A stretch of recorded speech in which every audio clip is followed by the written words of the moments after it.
বলি আমি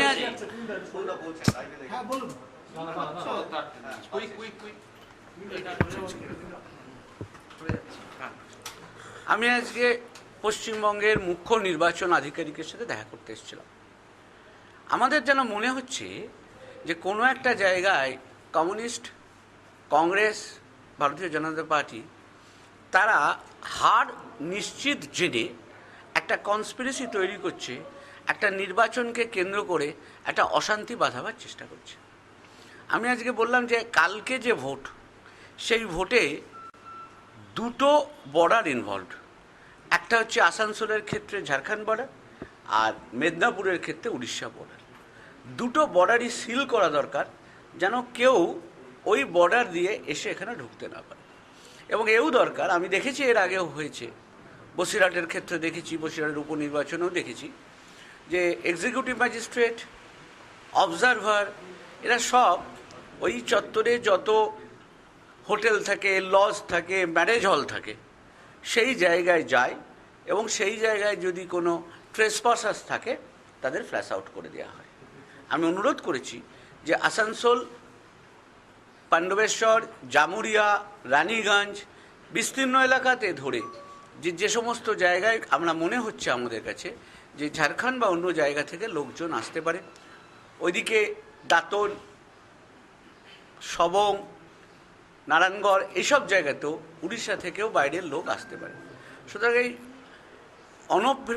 অনুপ্রবেশ ঠেকানোর জন্য যেন প্রয়োজনীয় ব্যবস্থা ইলেকশন কমিশন নেয়। তাই স্বাভাবিকভাবেই বলেছি যে এখন অবধি যা ভোট হয়েছে, এই ভোট অবাধ এবং শান্তিপূর্ণ হয়েছে। মানুষ গণতন্ত্রের উৎসব এর মেজাজে ভোটটাকে নিয়েছে। আর একটা কথা বলছি, দেখুন, আমরা কিন্তু যখন বলেছিলাম, আপনারা অনেকেই আমাদের সাথে সহমত হননি যে পশ্চিমবাংলায় এই সময় একটা প্রচণ্ড গ্রীষ্মের দাবদাহ চলে। সুতরাং আমাদের যদি প্রথম দফায় ভোটটা করে দেওয়া যেত তাহলে সুবিধা হতো। কালকে এবং আজকে বা যা দিন যাচ্ছে তাতে গ্রীষ্মের দাবদাহটা যেভাবে বাড়ছে, তাতে স্বাভাবিকভাবেই যারা নির্বাচনী election commission functionaries, political workers, সবারই কিন্তু এতে খুব কষ্ট হচ্ছে। আগেও বলেছিলাম, এখনও বলছি, আগামী দিনও কিন্তু এই ব্যাপারটা যখন নির্বাচনের দিনক্ষণ স্থির হবে তখন তাকে টেকিং ইনটু দ্য কনসিডারেশন হওয়া উচিত।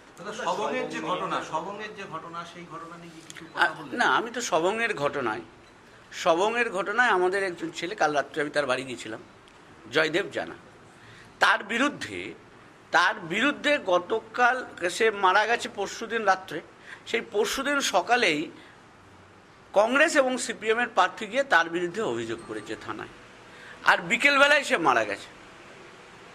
স্বাভাবিকভাবেই এটা প্ররোচনা। এটা একটা গরিব মানুষ, খেটে খাওয়া মানুষ, তাকে এইভাবে খুন করা হয়েছে। আর আগেও বলেছিলাম, আজও বলছি, নির্বাচনের দিন ঘোষণা হওয়ার পর থেকে আজ অবধি আমাদের কিন্তু কালকের ঘটনা নিয়ে 5 জন আমাদের সহকর্মী প্রাণ হারিয়েছে।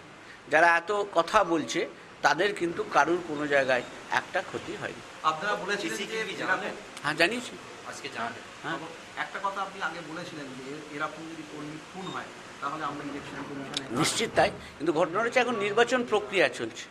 গণতন্ত্রে এই নির্বাচন প্রক্রিয়ার সময় এগুলো করা যায় না এবং অনুচিত। সেই কারণেই ধরুন আমাদের কালকে প্রত্যেকে গেছে, ওদের সাংসদ গেছে, আমরা গেছি, সবাই মিলে গিয়েই দাঁড়িয়েছি কর্মীদের পাশে এবং আমরা চেষ্টা করছি। এবং আমরা বলি যে আমরা তো we are always abide by the is decision. আমরা কোনোদিনও বলিনি বাংলায় অবাধ গণতন্ত্র হচ্ছে, বাংলায় ভোটটাকে একটা উৎসব হিসেবে মানুষ ভোট দেয়। এবং আমার ধারণা যে এই যে তথাকথিত ওয়ানে, মানে দ্বিতীয় দফার যে ভোট, সেই ভোটেও মানুষ একদম গণতন্ত্রের উৎসবের মেজাজে এই ভোটেও অংশ নেয়। না, সবংয়ের বিরুদ্ধে যে নিশ্চিত করে যাদের বিরুদ্ধে অভিযোগ তো আমি করলে হবে না। অভিযোগের ক্ষেত্রে নিয়ম হচ্ছে একটা ফার্স্ট ইনফরমেশন রিপোর্ট হয়, তারপর একটা ইনভেস্টিগেশন হয়, তারপরে অ্যাকশন নেওয়া হয়।